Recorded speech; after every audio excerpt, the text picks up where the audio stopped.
오늘도 여러분들께 도움될 만한 정보들을 가지고 와봤습니다. 크립토 토마토 오늘 영상 시작해 보도록 하겠는데요. 오늘 딱 보시면 달러가 약간의 반등세를 보여주고 있는 가운데 미국 증시가 일제히 소폭 하락하고 있습니다. 한때는 혼조세를 보이면서 와리가리를 쳤었으나 지금은 하락을 하고 있는 가운데 비트코인 어제 65,000달러를 향한 야심찬 발걸음 도약을 해봤으나 바로 자빠지면서 63,000달러대까지 다시 끌려 내려왔습니다. 63,218달러, 이더리움은 2,581달러 상에서 거래가 진행이 되고 있는 가운데 자, 알트코인들 최근에 좋은 모습들을 좀 보여주었었는데요. 알트코인들의 시총이 지금 저항에 부딪힌 상태라고 합니다. 과연 조정이 나오게 될 것인지 뒤에서 더 자세한 소식 알아보도록 하시면서 오늘 첫 번째 소식은 비트코인 화물 ETF 어제 긍정적인 소식 나왔죠. 1억 3,600만 달러가 순유입이 되었습니다. 이 중에 블랙락에서만 무려 9,890만 달러가 순유입. 비트코인 가격이 빠질 듯 하면서도 빠지지는 않고 있는 가운데 자금 순유입. 그리고 한 익명 고래 같은 경우도 최근 들어가지고 비트코인을 계속해서 매입을 하고 있다라고 하는데 지난 이틀 동안 무려 2천억 원어치 개수로 치자면 2,448개의 비트를 매집했었다라고 합니다. 아무래도 이거 개인은 아닌 것 같은데 누가 이렇게 비트를 또 매집을 하고 있는 것일까? 자, 비트가 아직 저항을 뚫지는 못하고 있는 상황에서 스탠다드 차트의 임원 같은 경우는 긍정적 정서, 특히 지금 보면은 현재 10년 만기 국채율이 2년 만기 국채율보다 높다. 즉 이런 식으로 스프레드가 확대될수록 미국 경제에 대한 낙관론이 형성돼가지고 비트코인 가격을 떠받칠 수 있을 것. 그리고 또한 최근에 카말라 해리스가 디지털 자산에 대한 지지 발언을 한 이후에 비트코인에 대한 긍정적인 정서가 자리를 잡았다. 따라서 이를 통해서 저항을 돌파할 수 있지 않겠느냐라고 이야기를 했었습니다. 자, 물론 아직까지 64,000에서 5,000 돌파는 하지 못하고 있지만은 비트코인의 힘이 꽤 강력해 보이는 것은 사실입니다. 자, 다음으로는 플랜 B. 스톡 투 플로우 모델의 창시자로서 한때는 엄청난 각광을 받았었다가 나중에는 그 인기가 굉장히 많이 사그러든 그런 사람 중에 한 명이라고 볼 수가 있겠는데요. 그럼에도 불구하고 아직도 많은 팔로워들을 거느리고 있습니다. 그는 이번에 비트코인에 관련된 소설을 한번 써봤다라고 하는데요. 내년에 비트코인이 100만 달러 찍고 2027년 바닥을 찍게 될 것이다. 하락해서 바닥을 찍게 될 것이다 라는 시나리오를 썼는데 단계별로 트럼프가 대통령에 당선이 된다는 것을 전제로 해가지고 이런 식으로 비트코인 가격이 흐르게 될 것이다 라고 글을 한번 써봤다라고 합니다. 자, 이렇게 돼가지고 만약에 맞추면은 대박이고 못 맞추면은 뭐 그냥 스리슬쩍 넘어가면 되는 것이고 하는 것이겠죠. 자, 그럼에도 불구하고 이 시나리오대로 가게 된다라면은 내년까지 비트코인이 100만 달러 현실로 이루어질 수 있으면은 정말 좋겠다라는 생각 해보기는 합니다. 관심 있으신 분들은 그의 예측, 뭐 예언이라고도 볼 수가 있겠고 소설이라고도 볼 수가 있겠는데 한 번씩 읽어보셔도 괜찮을 것 같고요. 자, 그 다음으로는 매크로 CRG 분석가 이야기합니다. 비트가 원래 상승할 수도 있었는데 미국 증시, S&P 500 등에 끌려가지고 떨어지고 있다. 이 증시들이 조만간에 반등하게 된다면 비트도 반등할 수 있을 것이다라고 이야기를 했었고 크립토 뉴보 분석가는 야, 이게 뭐냐, 어제 저항 뚫고 올라가서 안착하는 척 했지만은 다시 끌려 내려오고 있는 비트코인, 이번 주는 선물보다 현물로 돈을 더 많이 벌었다라고 이야기를 하고 있는데요. 그만큼 지금 비트코인의 움직임이 예측하기가 어렵다라고 이야기를 하고 있습니다. 최근 난이도가 굉장히 많이 올라갔었던 비트코인 거래. LG 분석가 역시 비트가 저항을 뚫지 못하고 다시 내려오자 하락할 것임을 알고 있었고 그리고 보시는 해당 추세가 만약에 꺾이게 된다면 추가적인 하락 61,000달러까지 하락도 나오게 될 수 있다라고 예측은 하고 있지만은 그럼에도 불구하고 본인은 숏을 치지 않겠다라고 이야기를 했습니다. 아무래도 다시 언제든지 튀어 올라갈 수가 있기 때문에 조심하고 있는 것 같죠. 트레이더 엑소 분석가 같은 경우는 최근 있었던 비트코인 움직임을 토대로 피보나치 비율을 대입, 비트코인 가격이 오를 수도 있는 구간을 설정해봤다라고 하는데요. 만약에 비트가 9만 달러를 뚫게 된다. 본인이 봤을 때는 9만 달러가 굉장히 중요한 자리로서 9만 달러를 뚫게 된다면 12만 달러까지 가게 될 수 있다라며 본인이 그린 차트를 이런 식으로 소개를 했습니다. 굉장히 깔끔하게 그려진 차트. 일단 비트코인 9만 달러 가지와. 다음으로는 앞에서 말씀드렸었던 알트 시총 차트인데요. 첫 번째로 LG 분석가 이렇게 이야기를 해주고 있습니다. 지금 보시는 차트는 토탈2, 비트코인을 제외한 이더부터 시작한 모든 알트들의 시총을 나타낸 차트인데요. 최근에 시총이 반등하면서 알트들이 좀 좋은 모습을 보여주었었죠. 근데 지금 저항에 맞부딪혔다. 만약에 이 저항을 뚫고 올라갈 수 있다면 지속적인 알트장 열리게 될 것이지만은 맞고 떨어지게 된다면 먹은 거 뱉으면서 하락이 나오게 될 수가 있겠습니다. 그렇기 때문에 앞으로 10일에서 15일 정도 경과를 두고 보겠다라고 이야기를 했는데, 비트가 크게 빠지지만 않는다면 저항에서 비비다가 충분히 올라갈 수도 있을 것으로 희망적으로 생각을 해볼 수도 있겠습니다. 그렇게 되려면은 필연적으로다가 지금 상황으로서는 미국 증시의 상승 역시 응원하는 수밖에는 없겠죠. 최근에 많은 국내 주식 투자자들이 미장으로 넘어간다는 이야기가 있던데, 전 세계에서 힘을 모아가지고 미국 증시도 상승, 비트도 상승 가지야. 다음으로는 비트와 이더 시총을 제외한 토탈 3 차트입니다. 토탈 2보다는 긍정적이다. 왜냐? 하락형 수익에서 상승으로 치고 나오고 있기 때문에 계속해서 상승하면서 알트들이 힘이 강해질 수 있을 것이다라는 긍정적인 예측. 반면에 상위 암호화폐 10개, 시총 1위에서 10위권을 제외한 알트들의 시총 같은 경우는 토탈2와 마찬가지로 저항에 부딪혀 있습니다. 그렇기 때문에 이거를 뚫고 올라가야만 계속되는 알트들의 상승 기대를 해볼 수가 있겠습니다. 자, 그리고 알트 시즌에 대해서 이야기를 할 때 이 나라를 빼놓고 이야기할 수 없다. 바로 한국인데요. 국뽕이 아니라 전 세계에서 거래량이 무시무시해가지고 모든 암호화폐 프로젝트들이 주목하는 국가가 바로 한국이죠.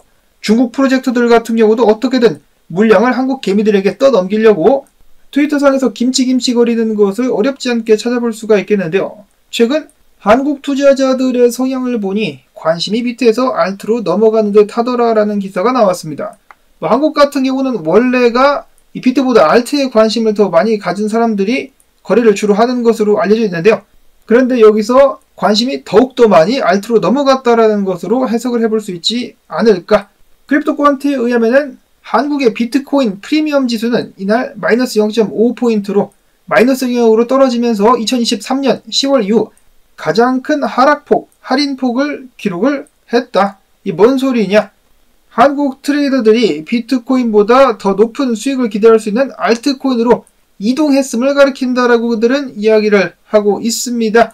특히나 이 중에서 한국인들 사이에서 가장 최근에 인기가 많았었던 코인들의 목록을 대충 꼽아보자면은 UX링크, 널보스 네트워크, 아크, 팬들 등등이 있었다라고 하는데요. 해당 코인들 최근에 떡상을 했었는데 한국 사람들이 올리는 것이 아니겠느냐. 야, 한국 정말 나라도 작고 인구도 그닥 많지 않지만은 이 정도로 영향력이 강하다.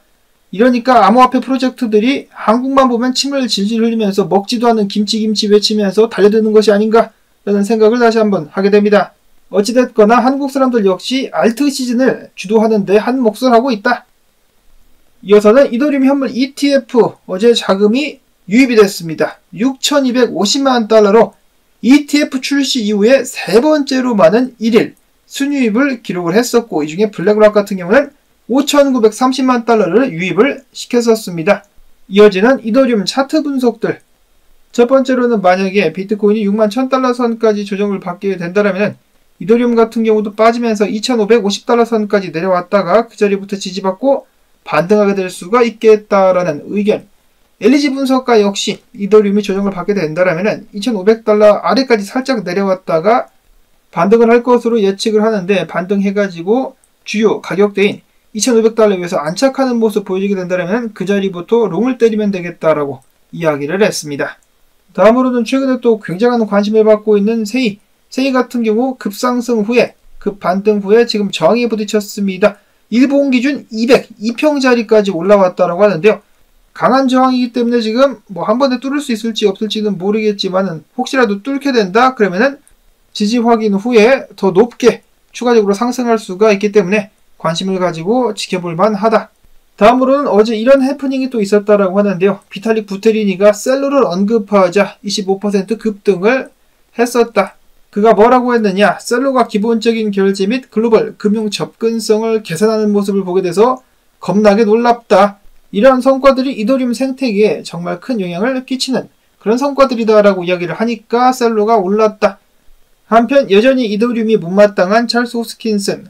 그는 다시 한번 이더리움을 비난하면서 이더리움은 비탈릭의 독재 정권 하에 운영되는 암호화폐다.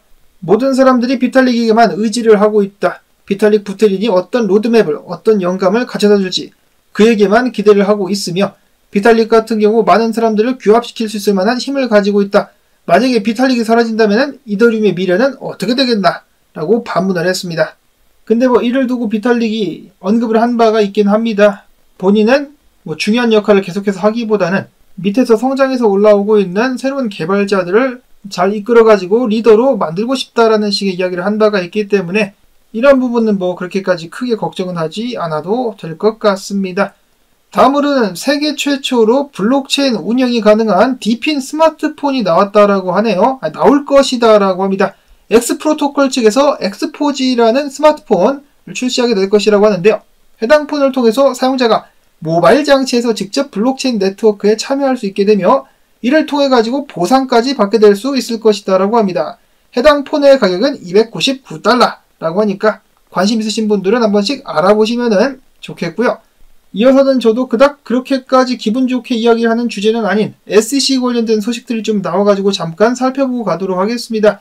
일단 SEC가 블랙락의 이더리움 현물 ETF 옵션 거래는 승인 결정을 미뤘습니다. 비트코인만 승인을 해주고 이더리움은 미뤘다. 왜 결정을 미뤘는지에 대해서는 특별한 이유는 없었는데 굳이 미룰 이유가 있나라는 생각이 들긴 합니다. 자, 그 다음에 어제 SEC 의원들을 대상으로 청문회가 개최가 됐었는데요. 이제 반 게리 겐슬러라고 볼 수 있는 암호화폐 크립토맘 헤서 피어스는 신랄하게 게리 겐슬러를 대놓고 깠습니다.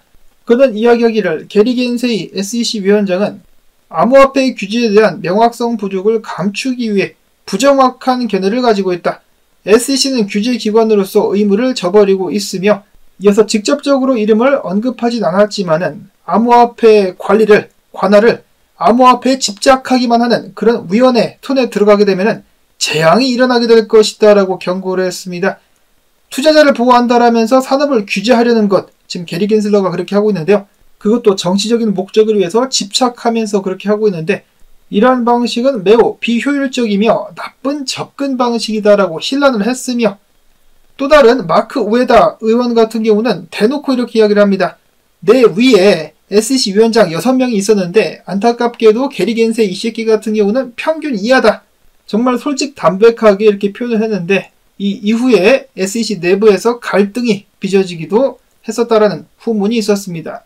이어서 게리 겐세이가 청문회에 출석을 했는데요. 언제나와 마찬가지로 굉장히 두꺼운 피부 가죽을 걸치고 나와가지고 뻔뻔한 말을 늘어놓습니다.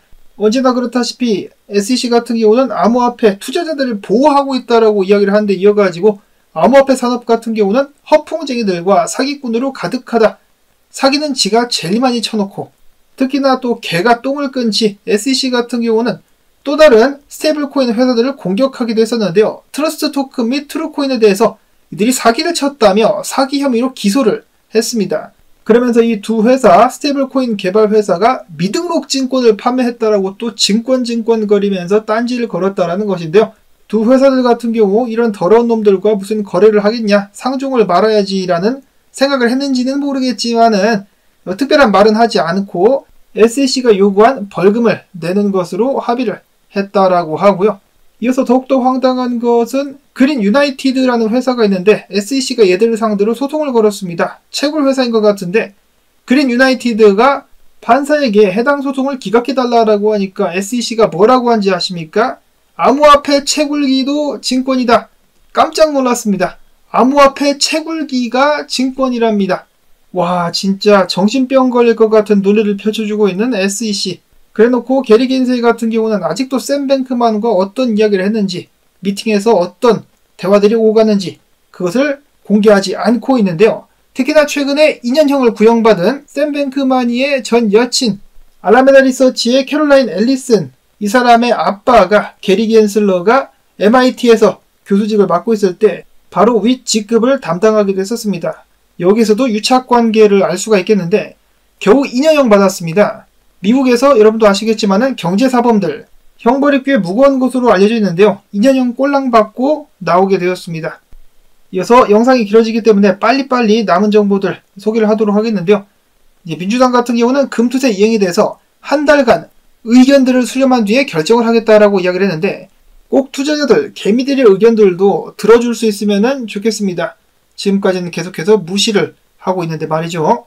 한편 한국의 경제부총리 겸 기획재정부 장관 같은 경우는 민주당의 반대 공세를 펼치면서 금투세 폐지 및 거래세 인하는 예정대로 진행하게 될 것이다라며 자신의 의지를 밝혔습니다.